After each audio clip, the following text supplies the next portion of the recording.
Le français est souvent considéré comme une langue riche et élégante, mais également comme une langue complexe et parfois déroutante. Que l'on soit un locuteur natif ou un apprenant étranger, la langue française présente des défis, des subtilités et des paradoxes qui peuvent la rendre à la fois fascinante et intimidante. Dans cet épisode, nous allons explorer pourquoi le français est perçu comme difficile ou facile, en mettant l'accent sur des aspects tels que les homophones, le vocabulaire et la grammaire. De plus, nous partagerons des astuces pour maîtriser plus efficacement cette langue. Tout d'abord, l'orthographe française est sans doute l'un des aspects les plus complexes de la langue. Contrairement à d'autres langues où la correspondance entre l'écriture et la prononciation est relativement directe, le français est truffé d'exceptions, de règles et de nuances. Prenons l'exemple des mots vers, ver et ver, qui sont des homophones. Ils se prononcent de la même manière, mais s'écrivent différemment et ont des significations distinctes. Les raisons de cette complexité sont historiques. Le français, issu du latin, a été influencé par de nombreuses évolutions linguistiques et emprunt à d'autres langues. En conséquence, la multiplication des règles, exceptions et changements rend l'apprentissage de l'orthographe particulièrement difficile, même pour les natifs. Pour améliorer son orthographe, il est utile d'apprendre les règles de base, mais aussi de s'entraîner régulièrement à travers la lecture et les exercices d'écriture. Utiliser des dictionnaires en ligne comme le Larousse ou le Robert peut aussi aider à clarifier les doutes. Ensuite, la grammaire française est souvent perçue comme difficile en raison de la multitude de règles à assimiler. Le système de conjugaison, par exemple, compte des centaines de formes verbales en fonction du temps, du mode, du genre et de la personne. Il est à noter que les verbes des premiers, deuxième et troisième groupes ont chacun leur particularité, ce qui peut dérouter les apprenants. De plus, un autre exemple de difficulté grammaticale réside dans l'accord des adjectifs et des participes passés, qui dépendent du genre et du nombre des noms auxquels ils se rapportent. Par conséquent, le mot « beau » s'accordera différemment, beau, belle, beau, belle. Se familiariser avec les conjugaisons en apprenant progressivement les verbes les plus courants aide beaucoup. Par ailleurs, créer des tableaux de conjugaison personnalisés permet de mémoriser les formes verbales de manière plus efficace. À présent, parlons des homophones, ces mots qui se prononcent de la même manière mais s'écrivent différemment et ont des sens distincts. Le français en regorge, ce qui peut rendre la langue difficile à maîtriser, surtout à l'écrit. Pour illustrer, quelques exemples courants d'homophones sont a, verbe avoir, et a, préposition, ou, conjonction de coordination, et ou, adverbe interrogatif. Sont, adjectif possessif, et sont, verbe être, conjugué au présent. Ces subtilités obligent les locuteurs à faire très attention au contexte pour comprendre le sens exact d'une phrase. La meilleure façon de maîtriser les homophones est de pratiquer la lecture attentive et de s'exercer à des dictées régulières.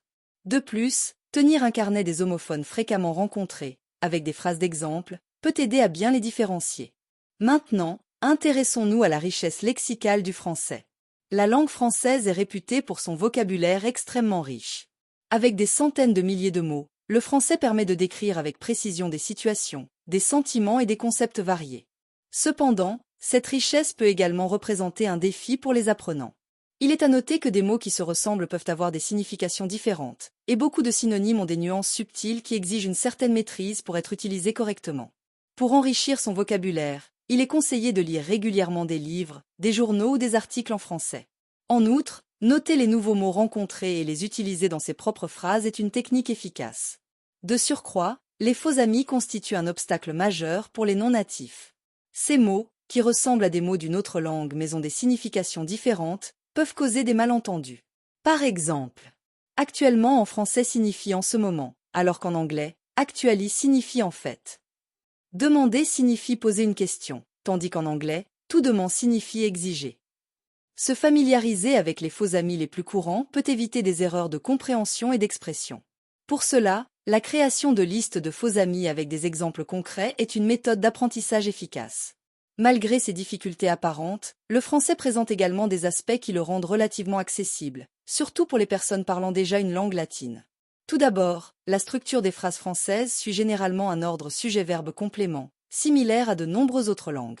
Cette cohérence syntaxique facilite la compréhension et la construction des phrases. Entraînez-vous à construire des phrases simples à partir de cet ordre de base avant de passer à des structures plus complexes.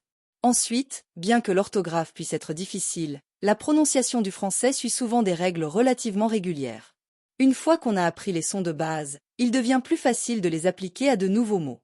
La répétition est la clé. Ainsi, écouter des locuteurs natifs et répéter les phrases aide à développer une prononciation correcte et une intonation naturelle. La pratique régulière est essentielle pour progresser en français. Que ce soit à travers la lecture, l'écriture, la conversation ou l'écoute, il est important de s'immerger dans la langue le plus souvent possible. De plus, il existe aujourd'hui de nombreuses applications et ressources en ligne qui permettent d'apprendre et de pratiquer le français, comme Duolingo, Babbel, ou encore des plateformes comme TV5 Monde qui offrent des exercices adaptés à différents niveaux.